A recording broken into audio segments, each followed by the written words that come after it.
Brought to you by Agilus Diagnostics. Health test की बात आती है तो मैं भरोसा करता हूँ India largest diagnostics company Agilus diagnostics. खुद को टेस्ट करते रहो। जब इनको ये पता लगा कि भाई कार्यकारी अध्यक्ष बालमुकुंद शर्मा को बनाया जा रहा है, इनसे एक नाम मांग लिया गया। इनसे पार्टी कहीं न कहीं इनसे नाम ना मांगती, पार्टी घोषित करती। इनको सपने में भी अंदेशा नहीं था कि अशोक तंवर अध्यक्ष बनेगा पार्टी का। अशोक अरोड़ा का भी इनको ज्यादा अंदाजा नहीं था। मैंने तो बयान ही दिया है, अशोक अरोड़ा को पार्टी ना बनाए, इसमें अनुशासनहीनता कहीं आ गई। मैं तो आप भी बड़े सम्मानजनक तरीके से, मेरे तो पिता समान है दोनों, लेकिन पार्टी को किसने खत्म किया वो नैतिक जिम्मेदारी लेंगे या ना लेंगे। आज भी बालमुकुंद शर्मा को पार्टी से रिस्ट्रिक्ट कर दिया। बालमुकुंद शर्मा ने अगर कोई गलती कर भी दी होती तो उसको बुला करके समझाना चाहिए था, कारण बताओ नोटिस देना चाहिए था अनुशासन समिति में। तो ये आखिरी कील साबित होने वाली बात है। और मैं ये कहता हूं, मेरी बद्दुआ लगेंगी इनको, भूपेंद्र सिंह हुड्डा जी को और उदय भान जी को।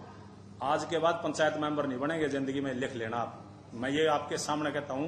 और बिल्कुल ऐसा ब्राह्मण हूं जो बिल्कुल शुद्ध रूप से सुबह शाम पूजा करते हैं भगवान की, और कोई एल बैल नहीं, कोई छल कपट नहीं। 30 साल ऐसे निकाल दी इस पार्टी में। बीच में 1-1.5 साल भी पार्टी छोड़ी हमने, वो हुड्डा साहब के कारण छोड़ी। तो ये मैं कहना चाहता था और आपसे मैं निवेदन करता हूं, ये हमारी लड़ाई लंबी चलेगी।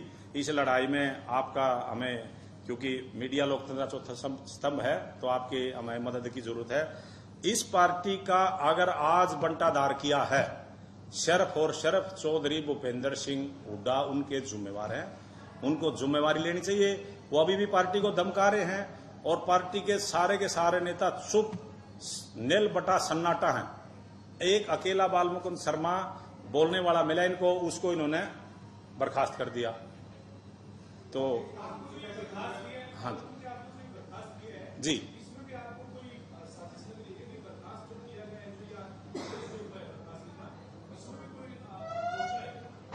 हाँ, इसमें मैंने बताया, आप पवन जी शायद थे नहीं। इसमें लोचा ये है कि ये आपके 2 पत्र है, मैं जारी करूंगा। इन्होंने क्या था, जैसे मैंने आपको बताया कि पार्टी जो ऊपरी तौर पर फैसला हो रहा है, पार्टी के प्रधान या कार्यकारी अध्यक्ष वगैरह बनाएंगे, उसमें कहीं न कहीं इनको पता लगा मेरा भी नाम था, क्योंकि एक ब्राह्मण को बनाना था। पहले भी एक ब्राह्मण थे, एक ब्राह्मण की बलि तो पहले ले दी। जितेंद्र भारद्वाज हमारा भाई, हुड्डा साहब उसको टिकट देना चाहते थे, दीपेंद्र को टिकट दिया था। घर की लड़ाई में वो बलिदान ले लिया उसका। उनके बाद वो कोप भवन में बेचारे दिखाई नहीं देते, तो दूसरा मेरी बलि ले ली। ब्राह्मणों के पीछे पड़े हुए हैं। 4 सीट दी हमारे को, दूसरी पार्टी ने 11 सीट दी, 7 जीत के आए। हाँ, इसमें मैं आपको पास भेज देता हूं। आप किसी साथी से मैं निवेदन करूंगा याद टेक्निकल। इसमें ये जी, जो पहले दिन मेरे को आप लोगों के माध्यम से, मीडिया के माध्यम से फिर मेरे मोबाइल पर संदेश आया, ये उदय भान जी का, इस पे लिखा बालमुकुंद जिंद, और ये दस्तक साइन थे उदय भान जी के। तो मुझे ये महसूस आया ये उदय भान जी के साइन है नहीं, अभी भी मैं कह रहा हूं। तो मैंने उनसे ओरिजिनल कॉपी मांगी, तो उन्होंने मुझे ओरिजिनल कॉपी मुहैया नहीं कराई।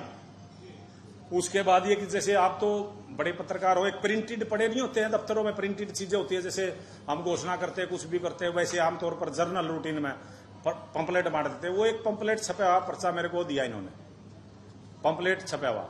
तो साइन इस पे भी नहीं है, साइन इस पे भी नहीं है। तो मेरे को नहीं पता, मैं बर्खास्त तो नहीं हूं।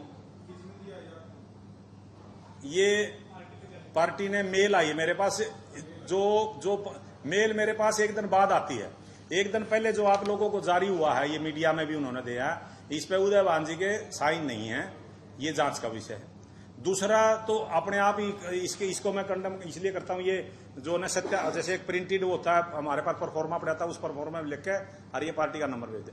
लेकिन मैं तो चलो इसको फिर भी जो है ना शर माथे मानता हूं। मैं इन्होंने बर्खास्त किया हूं, मैं एक आम आदमी हूं और उसके तरीके से मैं काम कर रहा हूं, और मैंने अपनी भावना व्यक्त की है। मैंने कुछ सवाल किए हैं, मैं किसी पे कोई आरोप नहीं लगाता।